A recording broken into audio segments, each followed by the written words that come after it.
Welcome back sa ating channel. Naging mainit nga no sa pindi umano sa mundo ng social media. Tila pahiya na naman ang tambalos-los na ito kay Attorney Salvador Panelo matapos nga ang paninira na ginagawa nila kay Vice President Sara Duterte ay hindi nga natiis ni Attorney Salvador na ipagtanggol ang taong bayan, lalong-lalo na si Vice President Sara Duterte dahil talagang sumosobra na nga ang paninirang ginagawa ng mga tambalos-los na ito. Isa na rin itong si Franz Castro na ito na tila tumapang dahil nagkaroon ng kakampi na sirain si Vice President Sara Duterte na hinahanap ang confidential fund at talagang ginastos nga lang daw ito ni Vice President Sara Duterte ng ilan araw, kaya naman iimbestigahan daw ng COA si Vice President Sara Duterte. Kaya naman talagang pinaliwanag nga ni Attorney Salvador Panelo kung ano nga ba talaga ang ibig sabihin ng confidential fund. Ang nakapagtataka dito mga kaibigan, bakit ang daming meron confidential fund at mas malaki pa kaysa kay Vice President Sara Duterte na kasama di umano ni tambalos-los, ngunit hindi nga nila iniimbestigahan kahit walang napupuntahan ang mga confidential fund na hawak nila. Dito natin makikita na talagang ang target lamang nila na pabagsakin ay si Vice President Sara. Wala nang iba, ngunit hindi nga nila matitinag ang suporta ng taong bayan dahil naniniwala sila sa paninindigan ni Vice President Sara Duterte, dahil kung titingnan natin ay matapang talaga na hinaharap ang mga problema ng bansang ban. Well mga kaibigan, para nga sa karagdagang impormasyon, panoorin nga natin ang buong video. At kung bago ka pa lamang sa aking channel, huwag kalimutan i-click ang subscribe button at notification bell para lagi kang updated sa ating mga bagong video. At para sa sulit viewers natin dyan, maraming salamat sa walang sawang pagsuporta. Grabe yung mga issue ngayon. Ano bang nangyari sa mundo? Ano bang nangyari sa Pilipinas? Ha? Grabe na po guys, no? Parang patindi na talaga. At ito mas grabe ito mga kaibigan, dahil itong si Attorney Panelo mga kaibigan, ito inaaraw-araw na rin niya itong mga makaliwa. At palagi niyang ina-address itong si House Speaker Martin. Dahil sa palagay ko mga kaibigan, siya po ang nagpasimuno dito guys. Itong si Tambalos. Kasi tingnan nyo ha, hindi niya pinapansin yung mga makaliwa na hindi na po maganda ang ginagawa sa loob ng kamara. Bastos po mga kaibigan ang ginagawa nila. Hindi po maganda yun guys. Dahil ang, kumbaga, pangalawang pinakamataas na posisyon sa Pilipinas, no? Ang Vice President. Di ba? Yun ang pangalawang pinakamataas na posisyon. Tapos ginaganyan nyo lang. Hindi nyo ginagalang, wala kayong respeto na dapat at least man lang galangin nyo, dahil itong Vice President natin, kagalang-galang. Dahil po mga kaibigan, nagtatrabaho siya. Siya po ay isang masipag na Vice President. Hindi naman siya pabaya eh. Di ba? Kaya nga sabi ni Atty. Panelo, ano ngayon kung ginastos yung confidential funds? Ginamit naman yan para dun sa kanyang mga programa. Meron siyang mga projects eh. Di ba? Para din naman sa mga tao yan eh. Hindi naman yan ginastos para sa sarili niya. Para bumili siya ng mga gusto niya. Bumili siya ng kotse niya, bumili siya ng bahay niya, nagpatayo siya ng mansyon. Wala namang ganon. Dahil po si VP Sara mga kaibigan, si Atty. Panelo na po nagsabi, napakasimpleng tao lang po yan. Parang si Pangulong Digong, simpleng tao lang din. Di ba? Pero wala naman kayong ginagawa kundi sinisiraan siya eh. Inaaraw-araw nyo na siya. At ito, matindi na po talaga ang banat sa kanya mga kaibigan. Nag-level up na po sila. Ibang klase na po guys. Hindi na po katanggap-tanggap ito guys. Pero syempre, ang ating mahal na Vice President, compose pa rin. Hindi pa rin siya yung basta-basta lang sumasagot, no? Syempre, pinag-aaralan niya yan eh. Alam naman natin na si Vice President Sara Duterte, guys, matagal po naging alkalde yan sa Davao. Matagal po yung naging namuno doon as mayor, tsaka yung mayorship niya doon, napakaganda ng record niya. Wala po siyang bad record, mga kaibigan. Ever since, kayo lang nagbibigay ng masamang impression sa kanya, kayong mga tatlong itlog, tatlong bugok, o kayong mga bugok, dapat kayong ihiwalay na. Baka mabukok din yung iba, baka mahawa, di ba? Di ba pag may bulok, no, may bulok sa may bulok na na kamatis, dapat tanggalin mo yun kasi pag hindi mo tinanggal yung bulok, mabubulok lahat mahahawaan dapat talaga panahon na para alisin ang mga bulok sa Kongreso. Di ba? So nakakaasa mga kaibigan, no? So umpisahan na po natin, no? Unahin na po natin dito si GMA, guys, no? Kung ano ba talagang balita dito. Pero bago lahat, mag-quick shoutout lang tayo mga kaibigan para sa ating mga suki, okay? Once again, huwag kayong magalit, shoutout lang tayo. Alright? Ito, sige. Bibilisan lang natin, bibilisan lang. Okay? Ayan, si Susan Aveles. Ayan. Good evening sa iyo dyan. Ayan, mega love shoutout. Si Sandy Escolano, Virginia Gregorio, Cora Takahashi, hello! Good evening, foodie! Ayan, Naomi Paloma, Bioda Galvan, si Teresa Talim, sino pa? Si Ako Bisdak. Si Ako Bisdak. Good evening sa ating lahat. Ayan, si Glenda Gianito. Si Leti Lopez, Imelda Aquino, Margarita Libon, Ronald Talapian. Ayan. Nilbert Badiles, mega love shoutout sa iyo dyan. Elite Warriors, Leti Lopez, Victoria Galvez, Marvic Garciano, Elena Calapis, at marami pang iba. Babasahin po natin mamaya, guys, yung mga nyo, yung mga comment nyo at mga tanong nyo mga kaibigan. Babasahin po natin mamaya yan, okay? Kaya kailangan yung magtanong, guys, para yung mga discussions natin tuloy-tuloy. Alright? Ayan si Adela Esteves. Basta kami, Inday Sara Duterte pa rin. Kami, ang mga politikong tambalos. Dapat mawala na sila sa 2028. God bless Sara Duterte. Mabuhay po kayo. Yes, I agree. Si Eduardo Gacos. Sir Foodie, shoutout. Shoutout sa iyo dyan. Eduardo Gacos. Ayan. Mega love shoutout. Adela Esteves. Ayan. So tuloy-tuloy na po tayo mga kaibigan. Eto na po. Nagtuslok na rin ako, Sir Foodie. Maraming salamat sa pagtuslok. Ang bilis talaga ni Eduardo Gacos tumuslok. Galing talaga. So mga kaibigan, ito na po, no? Ito na po ang ating balita, guys. Ayan, Yan po ang nangyari kay GMA ngayon. Ano bang nangyari talaga dyan? Graph malversation, Raps filed versus GMA over Malampaya Fund. So, natatandaan nyo mga kaibigan, nung nagkaroon po ng may na-paranoid po sa Kongreso. Natatandaan nyo yun? Sinong magaling ang memory? A few months ago, nagkaroon po ng paranoid dyan. May na-paranoid dyan sa Kongreso. Dahil akala niya, pinagplanuhan siya para ligwakin sa pwesto. Di ba? Kilala niyo na kung sino yun, di ba? Sino yan? Sino yan? Siyempre, si Tambalos. Kaya nga, nauso yung pangalan na Tambalos Doon galing yan Yung sa na-paranoid na House Speaker. Ngayon mga kaibigan, di ba, nagkaroon ng yon? Naalaala niyo yon? Tapos, itong si VP Sara, rumesback, nasabi niya Tambalos. Di ba? Si VP Sara nag-ano ng Tambalos na yan Ngayon mga kaibigan, sa palagay ko lang connected po to guys sa nangyayari ngayon kay VP Sara. Ito pong ginawa nila kay GMA.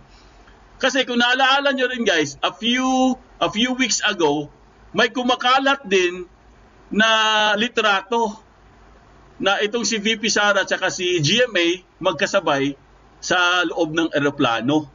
Naalala nyo yon? Kasi itong si GMA at si VP Sara, alam po guys, talagang close to Close silang dalawa mga kaibigan. Ngayon, siguro itong si Tambalos, alam naman natin, at alam ng lahat yan, Kahit kasi Attorney Palero, sinasabi niya Alam natin na tatakbo ito Itong si Tambalos, tatakbo to mga kaibigan. Oo, si Tambalos, paranoid. Alam natin, tatakbo to At alam natin mga kaibigan na itong si GMA ay powerful din to. Na hahawak po, pag yung dalawang yan, si VP Sara at si GMA, malakas talaga yan. Malakas talaga ang kapit niyan, di ba? Kasi marami ding supporter si GMA doon sa baluarte niya Ngayon mga kaibigan, sa tingin ko lang ito po'y reaction ko lang mga kaibigan sa mga pangyayari ngayon. Dahil bigla pong nagkaroon ng kaso si GMA. Bigla po siyang kinasuhan mga kaibigan, or bigla may bagong kaso na ipapataw sa kanya. Ayan na Malversation graph malversation. O magkano? Alamin natin magkano. Okay, ito daw ang sinasabi nila, di umano umaabot to ng ilan? Ilang ano ba to? Ayan 172.280 pesos. 80 billion pesos mga kaibigan. 172.280 billion pesos. Itong sinasabing pera na to mga kaibigan, ito daw yung kumbaga ito yung the decree allowed the government to enter several service contract agreements including the natural gas project in the Camago Malampaya Reservoir that remitted to the government a net share of 172.280 billion pesos, known today as the Malampaya Fund. Alright. Ngayon, ang nangyari, out of the net share, Arroyo disbursed a total of 38.807 billion pesos throughout her presidency. The Commission on Audit, or COA, categorized as improper due to non-compliance with existing laws. Sinilip po siya ng COA mga kaibigan, at bigla ang lahat, nagulat ang lahat. Bakit biglang nagkaganon? Anong nangyari? Grabe talaga sila, no? Grabe sila guys, talagang gumaganti sila mga kaibigan. Sa tingin ko lang mukhang gumaganti po guys. Talagang meron talaga silang plano dito. Ito si GMA. Tapos mamaya-maya pag-uusapan din natin yung mga natanggal. No, mga sinibak. Di umano sinibak na sa mga 13 daw yun, no? Yun daw yung mga ni Digong. Tapos ito naman si GMA. Tapos si Sara pa. Grabe na talaga sila mga kaibigan. Ano ba ibig sabihin nito guys? Sa palagay nyo, ano kayang ibig sabihin nito? Sino kaya nag-utos? Ayan, sinabi na ni Margarita Libon eh. Sino kaya nag-utos? Ayan, sabi ni Susan, 38 billion. 38 billion mga kaibigan. I mean, matagal na to guys. Kailan pa to? During her administration. Pero bakit ngayon lang nila sinilip?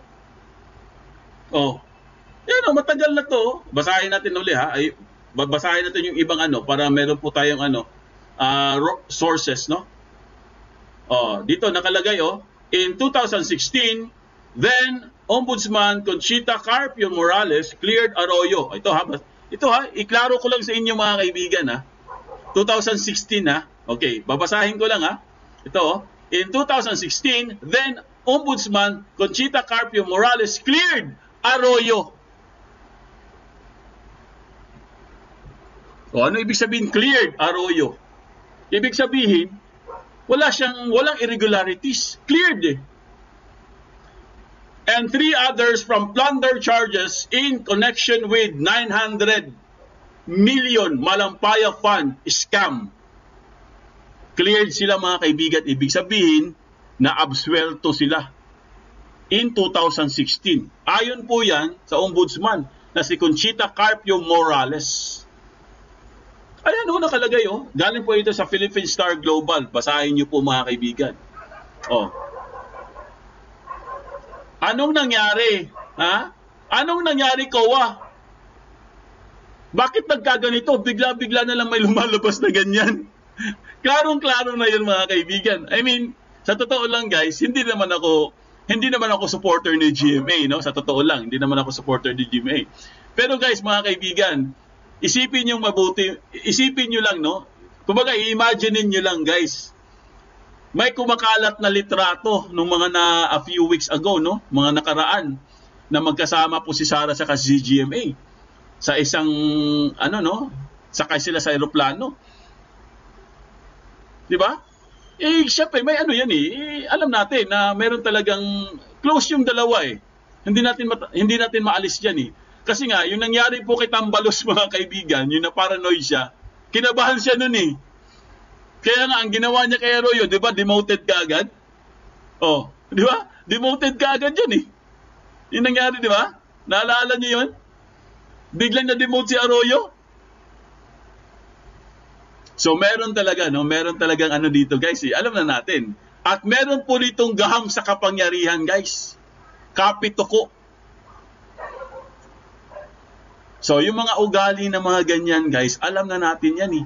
Memorize na natin yan. Yung mga kapit-kapituko na mga ugali.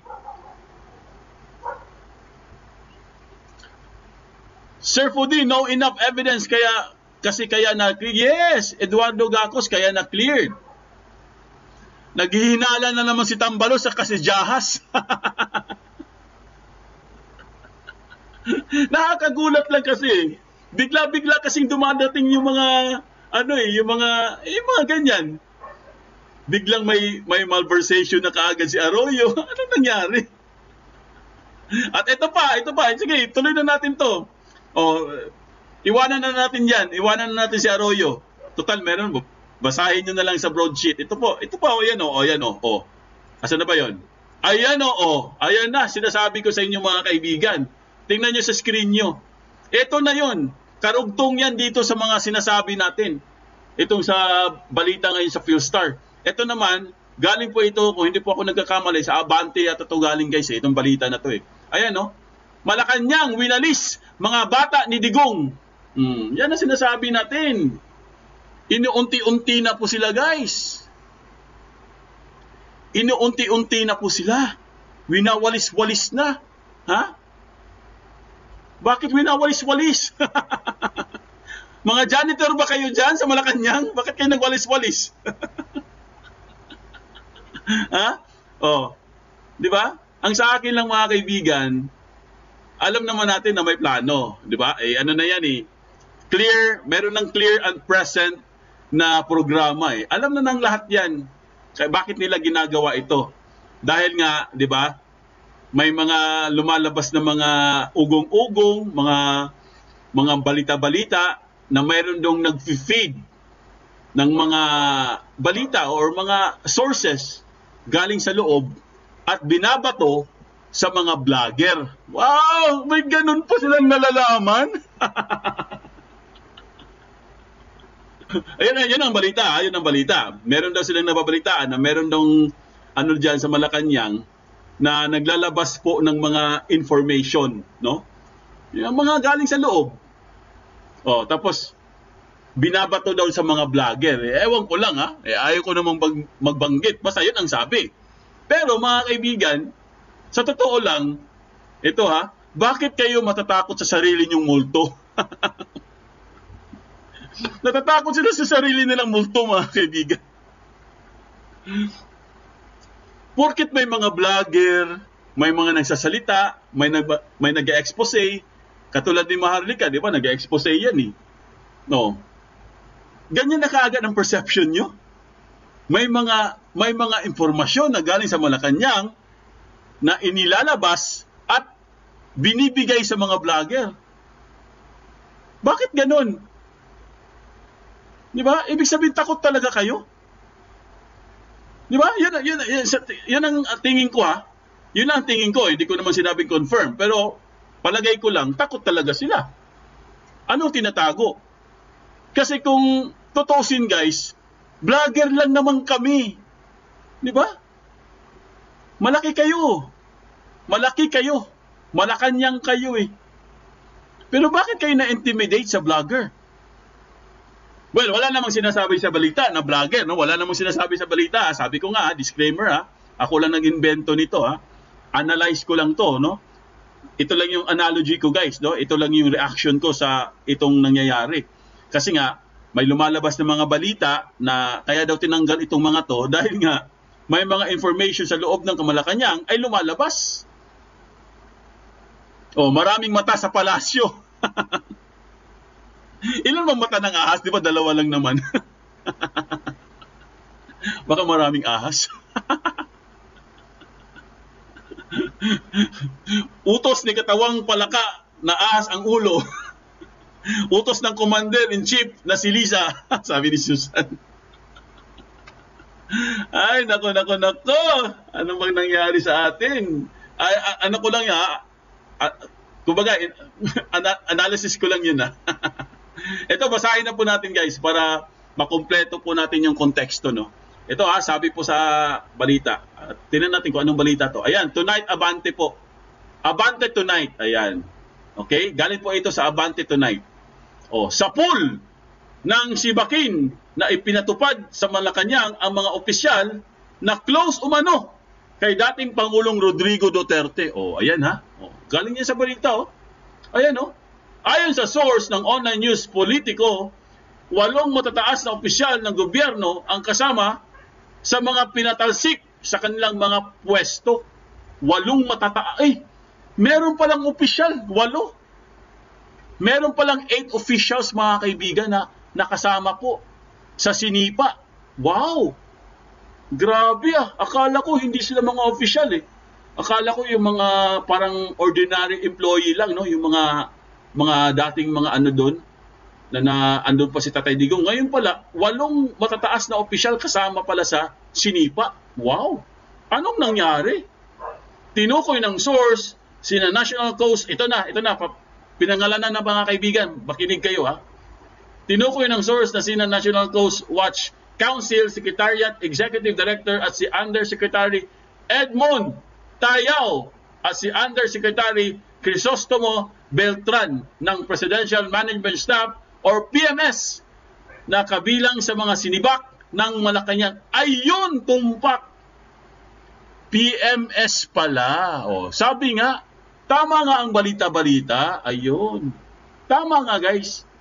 Yung mga umuugong-ugong na balita na meron daw naglalabas ng mga informasyon sa Malacanang at binibigay sa mga vlogger, ay tama nga. PMS Galing po ito sa Presidential Management Staff. Totoo nga. Di ba? So, takot talaga sila. Takot po sila mga kaibigan. Takot sila sa mga vlogger. Pero bakit sila matatakot sa mga vlogger kung wala naman silang tinatago? Di ba? Kung meron kayong tinatago, yun, matatakot kayo sa vlogger. Pero kung wala naman kayong tinatago, bakit kayo matatakot? Ano bang nangyari sa inyo? Ayun, kasama pa umano sa mga sinipa sa kanilang pwesto, sina Assistant Executive Secretary Margarita Yo, Assistant Executive Secretary Johnny Richie Gigayon, Presidential Complaint Center or PMC Director James Mabilin, Malacanang Records Office Director the 4th Zenny Ferolino, ENAD at Director the 3rd James Juper Aguilar at Anti-Terrorism Council Program Management Center Director Generoso Bolina. Ayun ang mga opisyal mga kaibigan na tinanggal. Grabe. Wala pang konfirmasyon tungkol dito ang Malacanang. Wala pa daw konfirmasyon tungkol dito ang Malacanang. So, binalita to mga kaibigan, galing po ito sa Abante Tonight hindi po ito galing sa akin. Ayun meron namang pinakita ko naman sa inyo. Ayan tingnan nyo na lang, basahin nyo na lang sa Abante Tonight para po malaman nyo talaga na meron talagang binalita. Okay? Pero ang sabi ng Malacanang, ang sabi sa balita, wala pa daw konfirmasyon ang Malacanang. Gano'n naman palagi. Palagi namang nauuna ang balita Tapos maya-maya, yun pala, sinibak na pala talaga. Ayaw nyo lang sabihin, kayo talaga. Ay, nako. Yan ang sinasabi natin mga kaibigan. Bakit ganito? Bakit unti-unti na po silang gumagalaw? Bakit ang aga naman? Masyadong too early, no? Too early. Sabi nga nila, early birds catches the precious worm. Hindi sila umamin, hindi rin nag-denied, sabi ni Margarita Libon. Unfair yan kasi wala naman silang kasalanan. Wala talaga silang kasalanan. Pero bakit sila tinanggal? Dapat nga si Bonjing sa Katapang matanggal Diba? Dapat si Bonjing na lang sa Katapang ang tinanggal Bakit itong mga to na wala naman tong kinalaman? Diba? Kung meron po talagang lumalabas na informasyon sa Malacanang, bakit sila ang pinagdidiskitahan? Ibig sabihin guys, threatened talaga sila. Di ba? Threatened talaga sila mga kaibigan. Yan na po ang masasabi ko dyan. Takot talaga sila sa mga vlogger. Pero sa totoo lang, bakit sila matatakot sa mga vlogger? Sus Maria Joseph. Di ba? Bakit ganun mga kaibigan? Ito po, pakinggan po natin itong balita. Nahaharap sa panibagong graft at malversation complaints si dating Pangulo at ngayon House Deputy Speaker Pampanga Representative Gloria Macapagal Arroyo. Kaugnay ito ng umano'y maling paggamit ng 38.8 billion pesos na halaga ng Malampayo Fund. Batay sa mga tagapanguna ng National Association of Electricity Consumers for Reforms Incorporated at boses ng Consumer Alliance Incorporated, nag-ugat ang kanilang reklamo sa nakuhang ulat mula sa Commission on Audit o COA taong 2017 kung saan nakadetalye ang disbursements ng pondo. Inaakusahan ng Electricity Consumer Advocates si Arroyo ng pag-abuso sa presidential discretion kung saan ginamit umano ang nasa 38.8 billion pesos na pondo sa mga proyektong walang kaugnayan sa Presidential Decree number 910. Nakasaad sa direktiba na dapat gamitin lamang ang Malampayo Fund sa mga proyektong may kinalaman sa exploration, exploitation at development ng indigenous resources na mahalaga para sa paglago ng ekonomiya. Masasabi niyo dyan? Ibang klase talaga ang mga tao ngayon. So, panay na po talaga sila atake ngayon. No? Yan po ang sinasabi natin. Ngayon mga kaibigan, puntahan na po natin si VP Sara. Okay? Dahil nalaman na natin, ito na nga, no? Itong kay GMA, tapos itong mga sinibak sa pwesto. Ngayon, si VP Sara naman ngayon, kanina lang, no? Ito, alam niyo na to, di ba? Saan na ba yun? Ayan. Panibago po nilang atake kay VP Sara, mga kaibigan. Patindi ng patindi. Pa-level up ng pa-level up, guys. No? COA urged to investigate Davao City's 2.697 billion pesos confidential funds. Grabe naman sila. 2 billion talaga. Grabe naman kayo. Ibang klase talaga kayo gumawa ng balita. Ayan mga kaibigan. Yan ang sinasabi ko sa inyo. Bagong pasabog nila para kay VP Sara. 2 billion guys. Sisilipin daw ng COA. Or imbestigahan daw ng COA. Ito yung nagamit po ng Davao City guys, confidential funds simula nung naging mayor si Sara. So umabot po siya ng 2.697 billion pesos. Sige, imbestigahan nyo para mas maganda. Kung talagang may nakita kayong di kasuhan nyo. Kung meron kayong sapat na ebidensya. Di ba? Nakalagay dito, House Deputy Minority Leader. Ito na naman siya, pakinggan nyo ito na naman siya mga kaibigan, House Deputy Minority Leader and ACT Teachers Party List Representative Franz Castro has called on Commission on Audit or COA to thoroughly investigate the spending of 2 billion 967 pesos 2 billion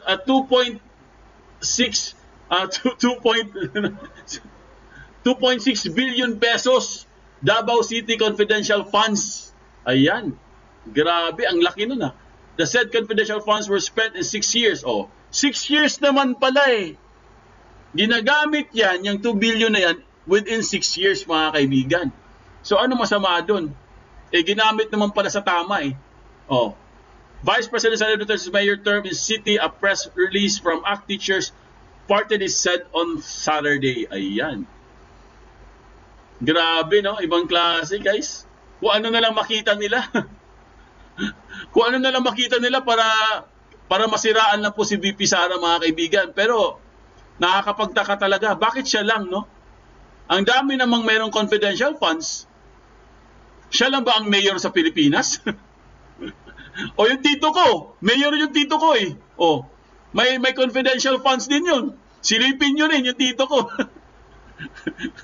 Baka, baka puntahan ako ng tito ko dito at sipain ako. Di ba? Real talk lang tayo mga kaibigan, no? Hindi lang naman si VP Sara ang may confidential funds eh.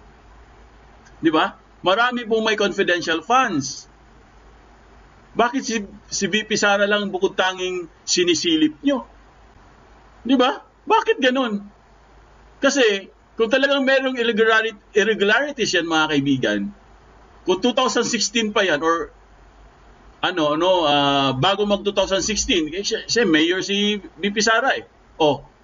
Ibig sabihin wala nasilip ang COA na katiwalian? Di ba? Imposible. Ako sa haba ng panahon wala man lang nasilip ang COA na may katiwalian na nangyari diyan or may ibinusa diyan. Kasi kung 6 years yan, medyo mahaba-haba ang panahon na yon. Ibig sabihin, wala pong nangyaring ibinusa na pera dyan. Ginamit po yan sa tama.